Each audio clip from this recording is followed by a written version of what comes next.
Hi everyone, this is our channel, Around My Story. Please like, share and subscribe. Hello, my name is Kate. Now I'm going to say this. I am by no means a saint, and the only reason I brought this up is later in the story. So, I dated this guy in high school for 2 years. He was the love of my life, and I planned on marrying him. His dad became super controlling, and eventually he forced us to break up. He immediately got into a relationship with another girl, and I moved on. Later on, I met this guy who we will call Max, and he was a mix between country and scene. He liked artists like Lil Peep and also was in love with horses. He had a girlfriend who lived across the country, but we stayed friends. They eventually broke up, and naturally, we both grew closer. Dear God, I regret ever saying yes to going out with him. The first 2 months, they were constant fighting. He wanted us to visit his ex girlfriend because she was failing college and addicted to coke while we were together. He would sometimes text her while he was at my house or while we were at dinner, but eventually he quit. The next few months were okay at best. He would constantly start fights with my male friends and even assumed I was cheating on him with one friend who at the time did have a crush on me.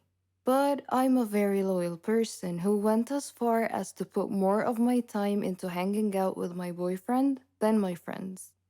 Eventually, we went on a cruise and he got high with a group of girls and kissed one of them. I cut it off and went on to date others.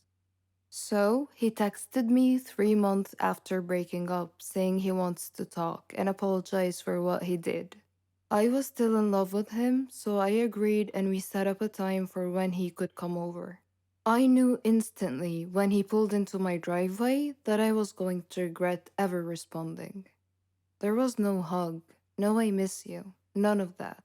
Instead, he walks up to me, looks me in the eye, and says, I want to get this out of the way. I've dated a lot of people since we broke up. Yeah, nothing wrong with that. I mean, I did the same when we broke up. So I kind of agreed to being just friends and never go back to talking about getting back together for now. But then comes the bullshit. He calls me one night and says, Hey, I want to get back with you. Because honestly, wandering around is boring, and I don't want to jump into things instantly. And I was wondering if dating without labels would be okay with you. When I asked him to elaborate, he replied, as in, I can still go to dinner with other girls, you can go to dinner with other guys, and we'll see what happens. Needless to say, I hung up without saying a word. Told him thanks, but no thanks. You are not who you used to be, and I'm not interested anymore. Bonus chapter. He stopped a few weeks, but he would periodically send me pictures of him at parties or on dates with other girls or pictures of his private areas. Anyways, ever since he has been blocked on everything, but I just thought I would share this with you. This is a shout out to every girl out there. Please find someone that's worth your love and affection, not someone who wants to play with it. Hello, my name is Brenda, and this is how I embarrassed myself when I was about 14 years old.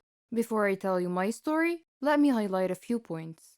All teens experience some amount of anxiety at times. It is actually a normal reaction to stress, and sometimes it even helps them deal with overwhelming situations. For many teens, things like public speaking, final exams, or even going out on a date can cause feelings of anxiety. For some teens, however, anxiety can go beyond these typical symptoms to negatively affect friendships, participation in activities, and even their schoolwork. And do not get me started on how being a teenager is made of the devil's blood. Okay, that was an innocent joke, but I do mean it. So, back to our story. I was sitting in class behind the cutest guy in my grade. His name was Josh, and I just wanted to ask for his phone number, but I was painfully shy and terribly afraid of being rejected. But it was almost time for the school dance. I wanted to go with him, but there was no way on earth I could have done it face to face. I tried to talk myself through the anxiety and convinced myself to actually go through with it. I debated with myself for a while, missing most of that day's in class instructions before I finally decided to ask him. And I did. I did ask Josh for his number, and he agreed. He slowly took my phone, typed in his number, and handed it back to me. I felt relieved. I had finally gotten the number. I mean, I was wrong. There was nothing to be anxious about. I had made it much worse in my mind than it actually was. It was actually nice to realize I was anxious over nothing, to be over it and have his number. I got home later that day and I was so excited to call or text Josh. But because I'm socially awkward, I decided to try and text him. But the message didn't deliver. I checked the number he gave me and noticed that it included the digits 911, which indicated to me that he had given me a fake number. Maybe he was trying to avoid me. I suddenly became aware of how weird I had acted towards him. I didn't have much of a relationship with the guy before asking for his number. There was no rapport between us, so it came across as creepy when I asked him. I also asked him in the middle of class by tapping him on the shoulder. There was nothing smooth or even normal about how I went about it. I hadn't acted immoral, but it was painfully awkward, socially inappropriate, and thus doomed to fail. The encounter was painful, but from it I suppose I learned some lessons on how to appropriately socialize. I also learned that it is incredibly easy to miss obvious signs that other people are giving you when you're anxious, because you're so absorbed with yourself that you miss social cues. Looking back at how he was clearly uncomfortable with my request, which he made clear by not smiling and by hesitating in agreeing to type the number. Had I gotten out of my head and paid attention, I might have noticed how he was acting and how that clearly reflected how he felt about me and our interaction. It makes me question, is having high functioning anxiety easier than being trapped in your own shell, frozen with anxiety? It may be the lesser of two evils, but for me, this experience turned into purpose, and it built my self confidence. I see it as a step, but then improving self esteem and self worth will have you high functioning without anxiety. That is the end game. But you know what? Write your own script. You can't go on if someone else is writing your script. And I know that a lot of kids at school felt the same way. They didn't feel good, and I didn't know why. Kids will relate, and this is so freaky, and it makes anxiety even worse. You have to go to know that you are okay in school, and you cannot know unless you go. Getting over anxiety is not some hippie mumbo jumbo, and it took me years to get over what I call life fright. And I learned that the very hard way. Now, does the devil joke make sense? I don't really like Indian movies because the actors are always overreacting, and the movies are not logical at all. But this is just my personal opinion. However, I've discovered that there are stories stranger than Indian movies. Let me give you a real life example. I'll tell you a story about a young woman named Samantha. Samantha was a beautiful girl with blonde hair and green eyes. She lived with her grandmother after her parents died in a horrible car accident. The whole country read about it. She had many friends, and all the neighbors liked her. They considered her the most beautiful girl in town. Many had proposed to her, but she didn't care much for them. One day, Samantha was walking alone down the street after visiting one of her friends. Suddenly, she had an eerie feeling that someone was following her. She began running and crying for help. Her follower began running and stopped her. He was an ugly man, pointing a knife in her direction. He asked her to hand over her purse. She threw it at him and made a run for it. The man said wait and made to stop her, but another man appeared out of nowhere and punched the thief, who fell unconscious. The brave and good Samaritan picked up Samantha's purse and handed it to her. He was very handsome, with green eyes, soft hair, and an amazing smile. He escorted her back home, and she felt that he was her knight in shining armor. She went inside and hugged her grandmother tight, who was a little surprised but smiled. Samantha was so happy that she gently pulled her grandmother to her feet, and they whirled around and danced playfully. The very next day, she was surprised when she answered the doorbell. Steve, the tall, handsome man, was standing there, holding flowers. He proposed to her, and she said yes. Thus began their love story. Then one day, Samantha was standing in the kitchen preparing dinner. Steve and her grandmother were out, but they were supposed to be back soon. Samantha had everything ready, and she set the table.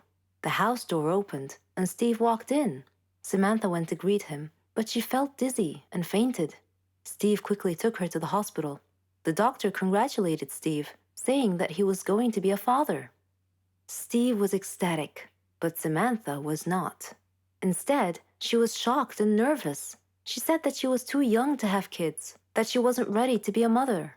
Steve was taken aback and said, "But why? Don't you want him?" Things were different from that point on. Samantha tried to get an abortion several times, but Steve was always stopping her. She couldn't accept it. She blamed Steve, but Steve couldn't understand her. In her 7th month of pregnancy, Samantha was with her grandmother at the supermarket when she saw a small boy run onto the road. Fearing he might get run over by a car, Samantha quickly pulled the boy off the road to safety. The boy's mother saw what happened and thanked Samantha, feeling so grateful and relieved. Samantha was crying at the moment and replied, "No need to thank me. I'm going to be a mother like you soon." For the first time, she was beginning to feel real affection for the baby.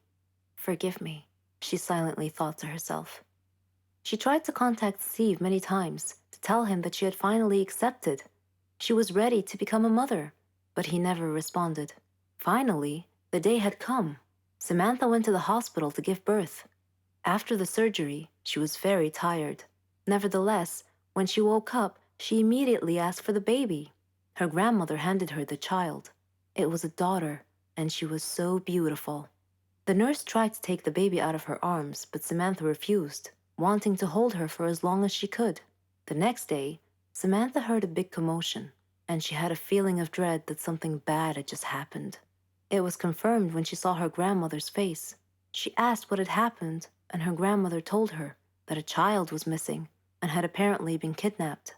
Samantha's pale face slowly pleaded, "Please don't tell me that it was my daughter."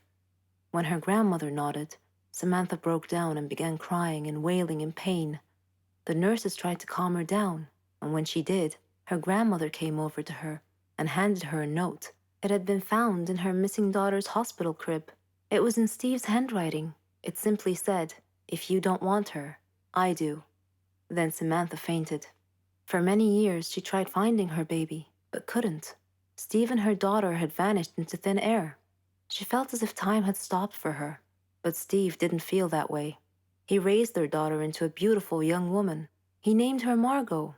Whenever Margot asked about her mother, Steve would always tell her that her mother was dead. But he often told her stories about her mother and how much he had loved her. Margot's intuition, however, told her that her father wasn't being completely honest with her and that he was hiding some big dark secret. One day, Steve fell ill unexpectedly. He called Margot to him and told her that he was very sick and felt that he was going to die soon. He said that he wanted to reveal a secret that he had long kept from her, that her mother was actually alive, and that her name was Samantha. He told her that he had kidnapped her from the hospital at birth because her mother did not want a child. He regretted it and asked Margot to forgive him. He gave her Samantha's address, and soon after, he died. After his death, Margot decided to go looking for her mother. I am Margot, and I am now standing at my mother's address.